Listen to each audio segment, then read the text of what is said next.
নমস্কার, লক্ষ্মীপুর টাইমসের পক্ষ থেকে আপনাদেরকে জানাই স্বাগতম। খবর পড়ছি অনুজা দাস। অমৃত 2 এর অধীনে আনুষ্ঠানিকভাবে উদ্বোধন করা হলো লক্ষ্মীপুর আরবান ওয়াটার সাপ্লাই প্রকল্প। শুক্রবার বিকাল 4টায় রাজ্যের মুখ্যমন্ত্রী হিমন্ত বিশ্ব শর্মার শিলচর থেকে সরাসরি ভার্চুয়াল বক্তব্য শোনার পর লক্ষ্মীপুর পৌরসভার চেয়ারম্যান মৃণালকান্তি দাস ফলক উন্মোচন করে উক্ত প্রকল্পের উদ্বোধন করেন।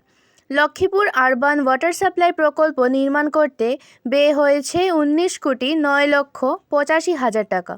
উক্ত কাজের বরাত পেয়েছিল গাঙ্গুয়েল engineering construction and company private limited. এই প্রজেক্ট থেকে লক্ষ্মীপুর শহরের 60টি ওয়ার্ডে জল সরবরাহ করা হবে।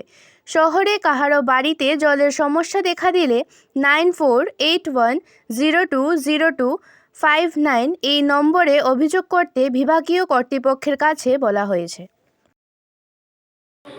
हर साल 3 लाख नौकरी होना चाहिए, लेकिन सरकार तो इतना नहीं दे सकता है, तो से पलायन हुआ।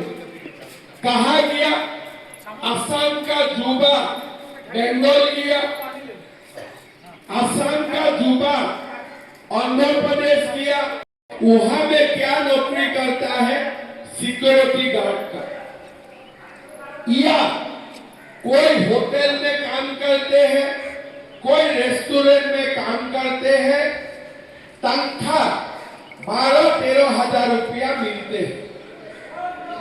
हमारा ऑफिस में फोन आते हैं कभी कभी कि मेरा घर सिलचर में है, मेरा घर नलबाड़ी में है, मैं आंध्र प्रदेश स्टेट को भी आना शुरू हुआ, तो मेरा मन में चिंता हुए, अरे हमारा असम का लड़का बाहर काम कर रहा है, महीना 50 मरते हैं, कैसे मरते हैं?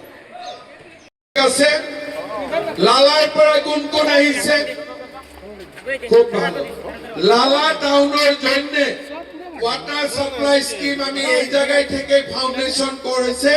খরচা কত হবে? 40 কোটি টাকা। ঠিক আছে, সঙ্গে সঙ্গে আমি আজি আমার লক্ষ্মীপুর থেকে কে আসছে?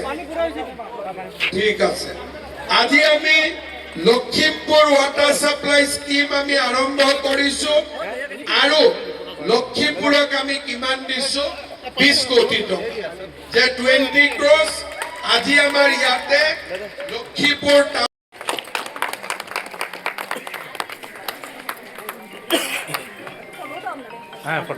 আপনি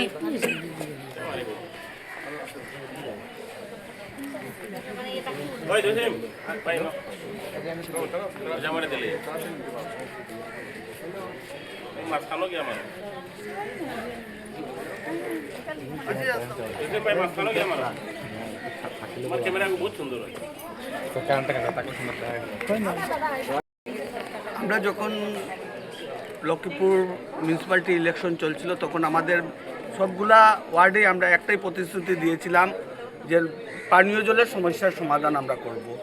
যে সমস্যা বিগত অনেক বছর ধরে লক্ষ্মীপুর টাউনে চলছিল, সেই পানীয় জলের সমস্যার সমাধান আমাদের পিরিয়ডের শেষ হওয়ার আগেই সেই প্রবলেমটা সলভ হতে যাচ্ছে বা সলভ হয়েছে, সেটা দেখে আর নিজেরও ভালো লাগছে।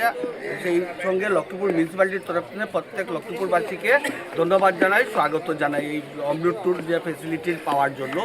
যে আশা করি লক্ষ্মীপুরে এখন আর কোনো 10টা ওয়ার্ডের মধ্যেই কোনো জলের আর সমস্যা থাকবে না।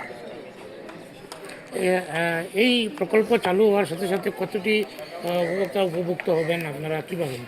ওদের রেঞ্জ হলো, আমাদের যে স্কিমটা হয়েছে সেটা 4000 হোল্ডারের মধ্যে আমরা দিতে পারবো, কিন্তু আমাদের মধ্যে এখন পর্যন্ত দেওয়া টার্গেট আছে যে 3300 জনের মতন অ্যাপ্লাই আছে, বাকি 7000-এর মতো আরও ব্যালেন্স আছে আমাদের হাতে।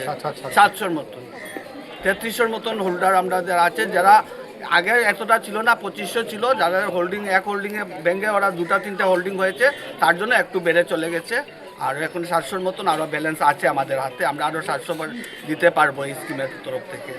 আপনারা পূর্ণ বিশ্বাসী যে এই প্রকল্পের দ্বারা যে লক্ষ্মীপুর শহরের পানীয় জলের সমস্যার সমাধান হবে? অন্ততপক্ষে আমরা যারা মিউনিসিপ্যালিটির কমিশনার আছি আমরা পুরো আশ্বস্ত এবং আমাদের বিশ্বাস আমরা এই স্কিম দিয়ে আমরা লক্ষ্মীপুরবাসীর চাহিদা পূরণ করতে আমরা সক্ষম হব বা হয়েছি।